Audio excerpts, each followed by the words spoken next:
What up, y'all? I'm back at y'all. Today we talking about Sunday rituals and how you can do magic with the sun. Earlier today in the little shorts video, y'all saw me with big fire, and I told you it was a big candle because we do big spells around here. And I explained to you guys that the energy of fire, when you incorporate fire into your spell, it helps you get the energy moving faster. Hint, that's why you light a candle. So check it. Why I have on blue on a Sunday is because blue is the color of Jupiter. Jupiter is for expansion. But blue is also the color that represents Amun, the darkness, the nothingness. Amun Ra, the sun god, and God over all things. The hidden and the revealed. Amun means hidden. Ra, the sun, means consciousness and revealed. So Amun Ra, working with the color of Jupiter and the energy of the sun on a Sunday, is indicative of me doing a ritual working with Amun Ra.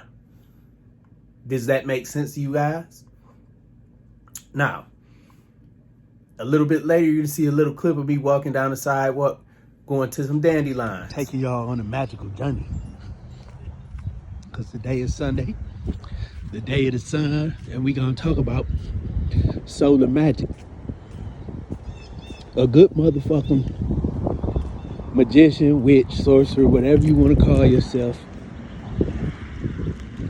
You go right out here outside or in your cabinet and find tubes. Dandelion. That is a plant sacred to the sun. Dandelion means tooth of the lion. You use that for confidence. A good sorcerer, good witch, good magician, you can go straight to your cabinet or outside your house and find all the herbs or whatever you need to make your talismans, your mojo bags, whatever you want to call it, to, infuse your aura or your spell, as an ingredient to your spell for a ritual, to use those elements of the sun in a spell to execute a ritual for things ruled by the sun, such as confidence, creativity, expanding your awareness. And as again, I talked about in the ritual, I got on blue for Jupiter, so I was doing something to expand awareness. The sun rules consciousness, so that big bonfire spell you seen today, it was to help expand the consciousness of my people and people in the world who desire for the world to be a better place. So in order for them to grow, you got to kind of expand their consciousness so they can understand concepts other than the things that they've been indoctrinated with. So don't be surprised if you have some aha moments and you see your friends having aha moments, because it doesn't matter if you watch this or not. It's going to affect you. That's just what it is. Sunday rituals. It's important that you understand. In the Egyptian Book of the Dead, and I'll add a clip. In the Egyptian Book of the Dead, it says the sun is the god of this world. And that's the reality. When you look at reality, there is no life on this planet without the sun. Not bacteria, not amoeba, not plankton, not krill.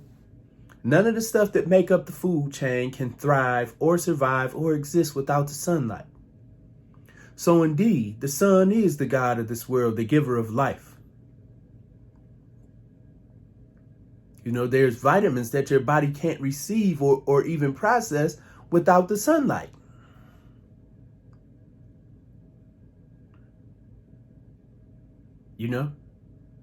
But when doing spells with the sun, because the sun is always out, Amun sometimes is hidden from your awareness, and Ra sometimes it's within your awareness. So it's good when working with the sun to work with a Mun Ra. So you work to mold your consciousness into a oneness. Whether you're aware of it or you're not aware of it. Your intention moves with a oneness of your consciousness. You know, your intention moves specifically with that intention. With a oneness. You know, it's kind of the difference, like hitting with a loose fist in a tight closed fist. You know, when your subconscious and your conscious are together, working towards a singular goal, you get things done a lot faster. And again, the sun is always out. So any day of the week, you can work with solar magic. Any time of the day, whether the sun is up in your awareness or your perception or the sun is down, you can work with the sun any time of day. That's why the ancient Egyptians had different times of day for different attributes of Ra throughout the day. You know, Ra, when the sun first rises, you know, it's Ra, you know, or Heru. You know, in the middle of the day, it's Het Heru. You know, Hathor. You know, as the sun starts to set, it becomes Tun or Timu. Excuse me. As the sun is hitting at midnight, it becomes Kefra. Kefra is the hidden sun being rolled across the horizon in the dung beetle. You know, and that represents the sign of Scorpio. And then the sun is resurrected out of the dung. The light coming from nothingness, from the darkness. You have to be aware. The sun, the energy of the sun is always present for you to tap into. So there's no need to be fearful of the unknown. When you have fear about tapping into your psychic power, your spiritual power, learning to understand your ancestors or who you are, if you have fear of letting go of self-limiting beliefs, you need to tap into a Mun Ra. You know, when the consciousness and the subconscious are one, that's when the new beginnings come. That's why the sign ruled by a Mun is Aries.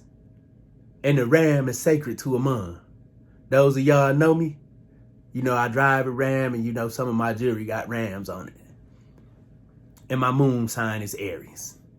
So everywhere I move with intention and magical in everything I do, I promise. And if you want to, you know, get your life right and start taking responsibility for your energy, you have to be aware of the energy that you allow into your life, that you bring into your life, that you create within your life.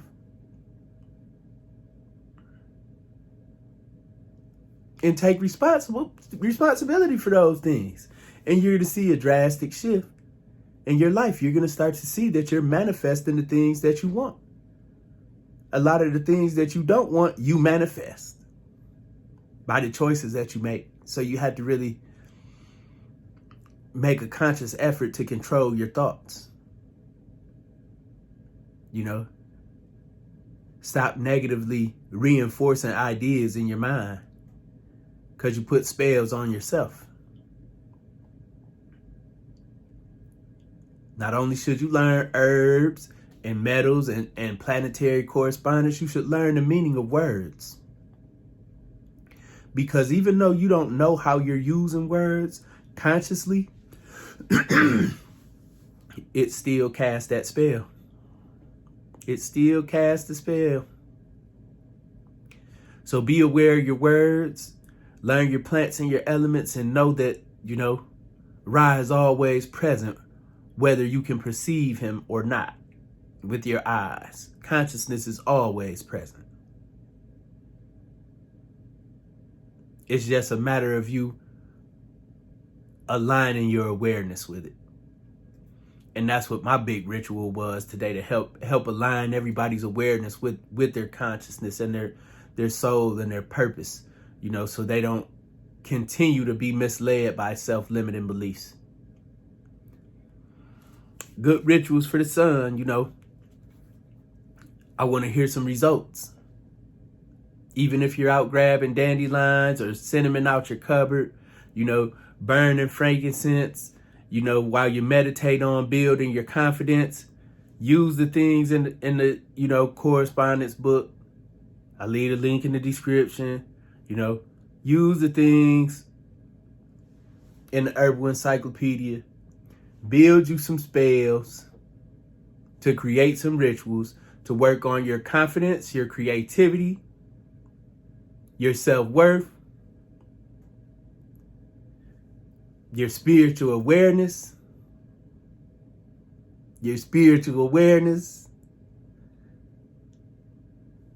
and your oneness with the universe. Because the sun gives life to all things in this world. So all things you can connect to through your awareness of Ra, the solar energy. Work on your connection to the sun. And again, magic for the sun is for every day of the week. Every day. Every day, any time of the day. Because the life force energy travels through everything. Every living thing. Every living thing, man.